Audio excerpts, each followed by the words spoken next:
What's up guys, welcome back to Kobe Sneaks. We are in a new set today, temporary set, and we are looking at the brand new Yeezy 350 V2 in the static, non-reflective colorway. Here we go.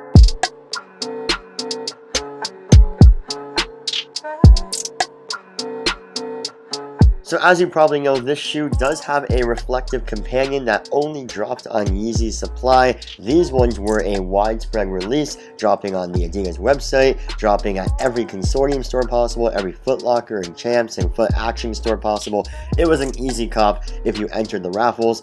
These ones do not have reflective attributes to them except for the 3M laces, which I will show you in just a second. But nonetheless, they dropped on December the 27th, a day after Boxing Day, for a price of $220 US, or up here in Canada, $300 Canadian. Now, if we take a look at the box here, I did size up again. I got a US size 12. The official style code for these shoes is EF2905. And then, like I mentioned before, the official colorway is just static. Alright, without further ado, let's open this box and see what we got.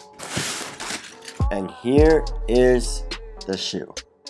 Alright, now personally, I am thoroughly impressed with the overall look, construction, and vibe with these shoes. It is the first time in a while that a V2 kind of pushed the boundaries from the traditional look and feel of the shoe. This one does feature all the same construction elements of the previous shoe, with one cool addition, which is this clear mesh, or the clear primeknit, fused into the regular primeknit on the side here, where we traditionally saw a contrasting color primeknit. The rest of the primeknit on the upper is slightly different than previous V2 models. You have this kind of TV static, maybe that's why they called it that, TV static vibe going on, very panel-like, but still one continuous piece of primeknit across the entire upper.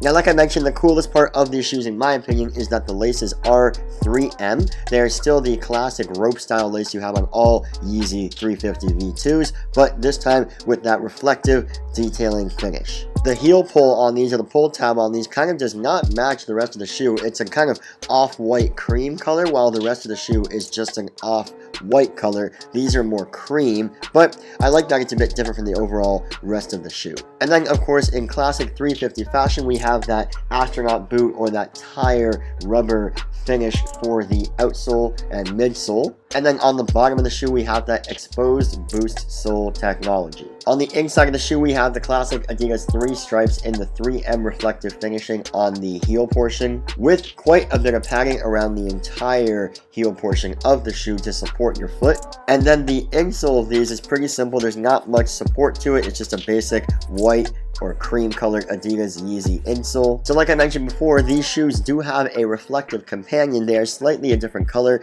but they are pretty much the exact same shoe and the exact same design and colorway. The only difference being that the other one is completely 3M reflective throughout the entire upper, whereas these only have the laces that are 3M reflective. Now, if I had to choose between the two pairs, honestly, I would go with the other pair, the reflective pair, only because they are more exclusive, but they do look similar. Now, that being said, though, if they are on feet, you may not even notice that these are the reflective or non-reflective pair, but they are still a great looking pair of 350 V2s. I will mention one side note, this clear mesh upper portion of the primeknit does kind of have a Velcro feel to it. You won't feel that against your foot on the inside, but just against your hands, if you're actually brushing your hands against the clear portion here, it kind of feels like the more plastic side of a Velcro. But in my opinion, it is really cool that Adidas was able to achieve this fusion in the exact same piece of primeknit between a regular knitted primeknit and then this clear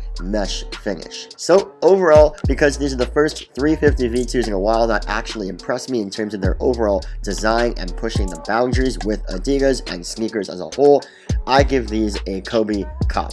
And that's pretty much it, guys. I did get one pair of the reflective version of these shoes from Yeezy Supply yesterday when they dropped online, and when those ship to me, I will be doing a review for you guys, of course.